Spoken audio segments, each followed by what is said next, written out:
Alrighty, so the biggest recent controversy in Dominion has been which loot is the best loot, and I'm here to solve it. Here's the official list, by which I mean my list, which is the best list. Bottom tier, doubloons, insignia. Why? They don't have plus buy.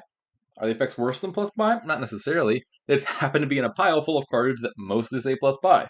When do you gain a card from a pile full of plus buy cards? Probably when you want plus buy, and so you pull these, you're sad. It's like if you called the police and they sent a plumber. A valuable service, sure, but not what you want right now. There's a few other cards that also don't have plus buy, but they have good enough effects to counterbalance that. These, not so much. The next five or so are basically all 3 coins and a buy, and then some third effect that just doesn't matter. In 13th, Amphora. 3 coins and a buy. Now or later. Spoiler alert. You want them now. Now is better than later. Every turn is also better than every other turn. So Amphora only gives you the illusion of choice, and that's it. Shield. It blocks attacks, like Moat. Except Moat is terrible at blocking attacks, and Shield is no better. You put this in a deck full of 24 cards, and wow, you've upped your chance of blocking attacks to 20%, because you still have to find it in your starting hand, which isn't that likely. And is your opponent even playing attacks? That's not guaranteed. If this worked like Lighthouse or Guardian, maybe it'd be a little bit better, but at least this way it's blue. In 11th, Sextant. This is like Monkey's Paw Cartographer. You get to look at the top 5 cards of your deck and discard them, except at the worst possible time, not at the start of your turn, where it could help avoid duds, not in the middle of your turn to line up your Heralds or your Chariot races, not even at the end of your turn to help top deck stuff you just bought. No, you look at the top of your deck after you've drawn your deck, but before you bought anything. So Sextant just gets to stare out at the void that is your empty discard pile. Sad. Alright, the mid-tier loots. Jewels.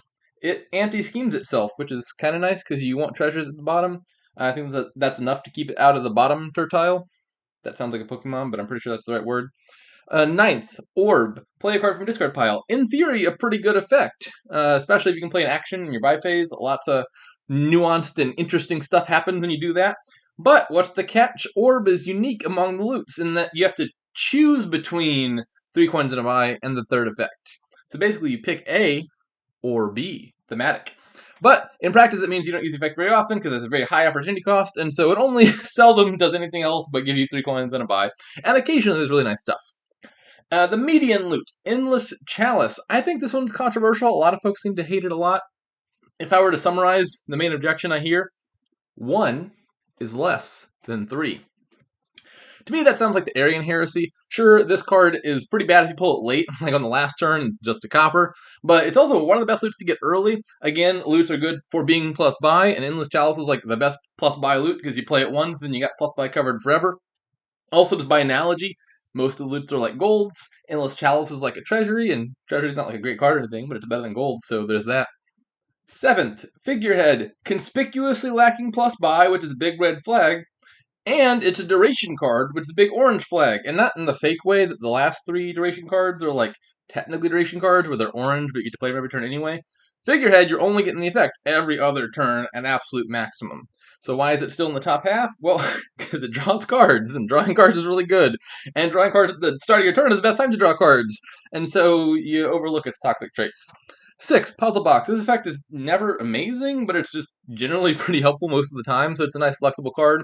Set aside junk cards, make him miss the shuffle. Set aside an action card giving you a terminal collision, or an extra draw card to kick off your turn. A lot of neat little stuff you can do with it, although one card coming up kind of keeps it out of the top tier. Now, the top 5. 5th, Hammer. First off, what the hell, Donald X? I feel kind of personally attacked by this one. It is a strong loot, though. It doesn't have plus buy, but it gains you a thing, which is like what plus buy does. It's if you want the 4s in the kingdom, which more than often you want, then this is basically 3 coins, 1 buy, 4 more coins. That's a lot of payload in a single card. It is a little bit situational in that if you don't want the 4s, then it's giving you unnecessary silvers and stuff, and that's not amazing.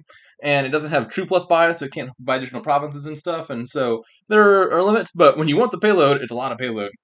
In 4th, Spell Scroll. I think this one's the hardest to place just because of how different it is from all the other loots. It feels like it should either be first or dead last. And I do think that in a random kingdom, at a random point in time, if you were to just gain a random loot unexpectedly, Spell Scroll would on average be the best one to gain pretty hands down.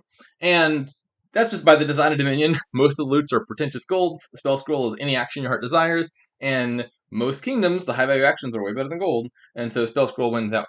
What's the big drawback? It's just the same plus buy problem as the other 4 non-plus buy loots, is when are you getting loot? Not randomly. Presumably, when you wanted a card that is a treasure that says 3 coins and a buy, because that's what you're expecting to get. And if that's what you're expecting and you pull Spell Scroll, well, sometimes there's just no way to convert that card into the plus buy that you wanted, and then you're sad, because maybe you turn into a gold, and that's tragic. That being said, when it's good, it can be really good. For example, it lets you play actions in the buy phase, so like you can play terminal actions non-terminally and all sorts of other combos. It also synergizes stuff that regains it from the trash, like Lurker, or even better, Treasure, where you yo-yo it back and forth from the trash for like 30 money. So has really high highs and some low lows that I think keep it out of first. In third place, Prize Goat, or more accurately, Loot Goat, given the types. It trashes things, that's it.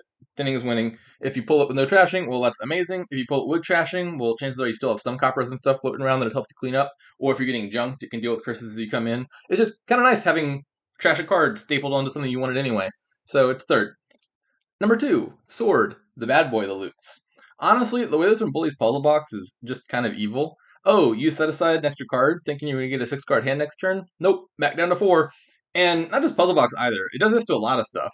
Like mid opponent's turn draw, like Monkey or Council Room or Governor, or end of your turn draw, like Squirrel or Flag or Expedition. Sword shuts all of that down. And this is a general property most militias, but at least with militia or something, you're both attacking each other, so you both get to be miserable and plan around being miserable. Whereas sword is likely to be asymmetric, where just one of you pulls it, and then all of a sudden the opponent doesn't have access to key portions of the kingdom, and that can be really impactful. Even if those things don't exist in a given game, well, at a minimum, it's just like -1 card for your opponent, which is still pretty good. And it's basically only relevant if you've already got a strong discard attack that you're playing anyway, and just all around in general, pretty strong attack most of the time. And last but not least, in fact, opposite at least, Staff. I like the theme of this card a lot. I know we get a lot of nobility and dominion with the dukes and the marquises and the patricians and stuff, so it's nice to see workers represented on a card. I don't like the art, why it looks like a close-up of a virus, but whatever. The card is really strong. At a bare minimum, it's a village. Villages are good. Even if you've already got villages, well, now you got one more, and that reduces the number of villages that you need to gain by 1. But it's often more than that. Firstly, sometimes villages are lacking, where there's a limited or no villages, and then pulling staff is game deciding, because it substantially increases the number of terminals you can play per turn. And I think even bigger than the limited or no village kingdoms is just, even in kingdoms with villages, staff lets you play actions at times you're not supposed to be able to play actions. And this is a theoretical benefit of Orb and Spell Scroll, because they do this in a limited sense. Staff reliably lets you play actions in the middle of the buy phase, which just combos with all sorts of stuff. There's a bunch of cards that are balanced around, you gotta play them before treasures, like Tactician, or Poorhouse, or Souk, etc. And Staff lets you play those after playing your treasures, which is really good. Or literally any card that draws up to X, like Library, or Watchtower, or Scholar, Minion, etc. You get to play those after playing your treasures. That's really good. And even if you don't have one of the stronger entities, there's just little minor stuff that you can do a lot of the time. Like if you're getting an extra silver off of your hammer, or gaining another loot from your sack of loot, Staff lets you play an extra smithy to draw those, and that's kind of nice. And so there's just a lot of little stuff that Staff lets you do, because it lets you play actions at weird times, on top of being in a village, on top of sometimes being the only village. I think that makes it the number 1. And I know some folks will wonder why it even matters which loot is the best loot or the worst loot, because isn't that random? You can't control which loot you're going to get. And true, but it can still be strategically crucial to know when you've pulled a bad loot or when your opponent's pulled a good one, because it informs one of the more important decisions you'll usually make in a Dominion game, which is knowing when and how to blame your losses on shuffle luck. And that applies to shuffling the loot pile just as much as your deck. So yeah, these are my personal loot rankings. If you know anyone who disagrees, they're a bad influence and you should cut them out of your life.